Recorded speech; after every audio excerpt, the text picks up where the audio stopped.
Hi, Jonathan. It's great to meet you. I'm Gul from AwardsRadar, and it's a pleasure and a privilege to be talking to you today about your role in Slow Horses. Great. Thank you. Thanks. Throughout your career, I'm thinking of, different TV characters in Game of Thrones, Three Body Problems. You've played figures who command authority, but each so in very different ways. What do you think audiences often misunderstand about people who are in positions of power? Uh, they trust them. That's the problem. Yeah, and it is very interesting playing those powerful people because you learn as an actor that it's not what you do, it's how people react to you. Um, you doing The Crown, for instance, you're playing Prince Philip, and you only know that a prince has entered the room because everybody bows. Yeah. He doesn't need to do anything. And it's like the less they do, the more powerful they can be. Because you've got a figure, I don't know whether it's safe to talk about Donald Trump, but you've got a figure like Donald Go Trump ahead. who's ultimately incredibly powerful, but he can't bear it if he's not the center of attention. And he will even push fellow politicians aside to get to the. And if only he knew that if he hung back, he'd be much more powerful. People would have much more respect for him. They have a great sense of self-belief, and that self-belief means that they have to do very little um, outwardly. And that's what I find any of those characters that I played are like that. Yeah, and with David Cartwright, one of the things I love about his role initially in this series is we meet him without getting, the entire history between him and Jackson Lamb. So much of it starts out unspoken. What was your favorite part about bringing that to life with Gary Oldman and then seeing the audience discover more of the backstory too? I'm discovering it in real time because I Hmm. I, I didn't read the books. I purposefully didn't read them. So Hmm. I went from series to series, fulfilling anything that was required of David Cartwright. Um, and I didn't know that he was going to end up with Alzheimer's, for instance, which I think is a good thing. You don't, I, all of us in life don't know what's going to happen to us with any disease that can be visited upon you. Um, and I, you don't, you don't get a lot of opportunity to show Cartwright's past life. There are other people always hinting at it. For example, in the books, he's called the old bastard, but in the script, he is this very benign character, where always seen with his grandson giving advice and all this stuff. And there are occasional hints of the powerful man he used to be, and that's the. But I never was tempted to play him as someone who was powerful or ever had been powerful, because he was now retired and he's a bit like me. He'd become quite relaxed and quite benign about life. Um, so I discovered things about the character in real time, and I think that was, for me, it was valuable that the audience discovered at the same time. The audience's realization that he had dementia Hmm. happened at a time that River realized it. And I carried on with my life as I thought I was uh, doing okay by myself, taking care of myself, living by myself. I thought I was okay. Um, and it's the luxury, I think, of series television, is that it's like reading a book. These things are unfolded. You don't. Very few people, I know people who do, jump to the last page of a book to see what happens, and I'll go along with that. But I don't, and the Slow Horses was like the stories, the characters unfolded all the time, especially Cartwright. Yeah, speaking of the two Cartwrights, I think the dynamic really reverses as your character's dementia progresses. particularly because River is becoming more of a caretaker. Did that Yeah. reverse of the roles change how you worked with Jack Lowden to prepare the scenes? No, no, and oddly, once there's that initial trust between actors is established, um, there's very little needs to be talked about, and especially when the scripts are as good as Slow Horses.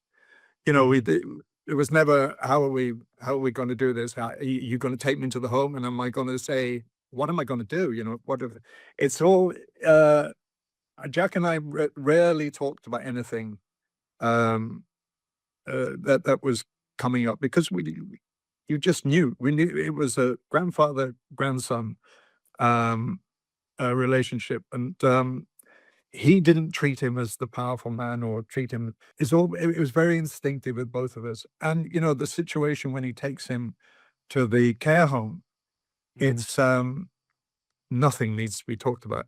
I think anyone who's got an ounce of sensibility recognizes that situation when you're being left and you feel you're being deserted by your grandson, and it's you don't need to do too much, especially no. I'm old enough to have had every kind of experience that Cartwright might have gone through uh, with having parents who uh, went to a care home, and the pain that's involves for the sons or the daughters. You just know about a lot of things, and Mick Herron, the writer of the books, he knows it. They're serious people, you know. They're Will Smith, the screenwriter, serious, empathetic people. There's not a lot you have to talk about, really. And I find that really enjoyable. As I say, I came late to series television. It's just great being able to tell that story over a number of weeks and months and years. It's a great privilege. Yeah, if I look back at those final moments of season 4, those moments between you and Jack feel so organic, and like you said, like, as someone who, like, holds my relationship with my grandparents really close, you really just feel it, and it Yeah. feels, those scenes feel so natural. When he left me in the care, because I'm saying, "You promised me, River, you promised me." Mhm. And I had no idea what River's reaction was because I couldn't see it. I'm left in the room. And it was only when I saw it televised that I see River coming out of the car and he's crying. And I didn't, we didn't talk. That's nothing you could talk about. I think it's also maybe like the moment that we connect the deepest with River for sure. And I'm also interested in season 5, particularly what I found really interesting about your dialogue is that David is fully retired in his home, but is also still trying to keep a pulse on the politics of Slough House and MI5 in general. What Yeah. was key to you about uh, playing this era in David's life where he's physically stepping back, yet still clings to that part of his identity? Well, I think it's just very true to life. I mean, I know uh, people with dementia, and I know that they can surprise you with what they still think about and what they remember. There's still part of David Cartwright's mind that is still very much and always has been uh, uh, involved with MI5. And he still has the facility to work out a problem or two. Um, Yeah. and then it's just the everyday stuff that he finds difficult. Absolutely. And you've been in so many projects that have such immersive sets. I mean, I even think back at like the amazing production design work on Brazil, which is, such a classic, particularly on Slow Horses. Was there a set that the moment you walked on, you were just in awe of what the production team had come up with? Well, you see, the first series of first three series, I think, at least, maybe four. Um, I didn't get to Slough House ever. I was always in Mhm, my mhm. country house in Oxfordshire or in the town or whatever. And so I was an audience for all the Slough House scenes. So when I got to go to Slough House, I thought we'd be going to East London, and I had no idea we were going to a studio because Slough House was a set, and I could not believe it. That and I, I'd been in a number of films, and you think you can't fool me, but it was so realistic and so detailed. Um, it was extraordinary. Anyway, so it was a real it was quite exciting to go to Slough House and to meet other people because I'd only ever been with River, Mhm. and get to meet Saskia especially. And it wasn't a delight to meet Gary because he was just horrible to me. So it was, Very in character, um, yeah. yeah, in character, but yeah, not Gary. Um, but yeah, it was. Like you say, I have been. You think of the two popes. Um, Yes, People can't believe that we didn't actually film in the Sistine Chapel, and that was a set I in can't believe that, yeah. Cinecittà. Mhm. It was extraordinary, extraordinary. And Brazil, every day going to work was exciting because of the design elements of that. I can't even imagine what it must have been like. And I want to touch on one other project that you were in that celebrates 30 years this year, and that's Evita. And 30 years Oh yeah, later, it's still introducing new audiences to Andrew Lloyd Webber and Tim Rice's work and that extraordinary rock opera.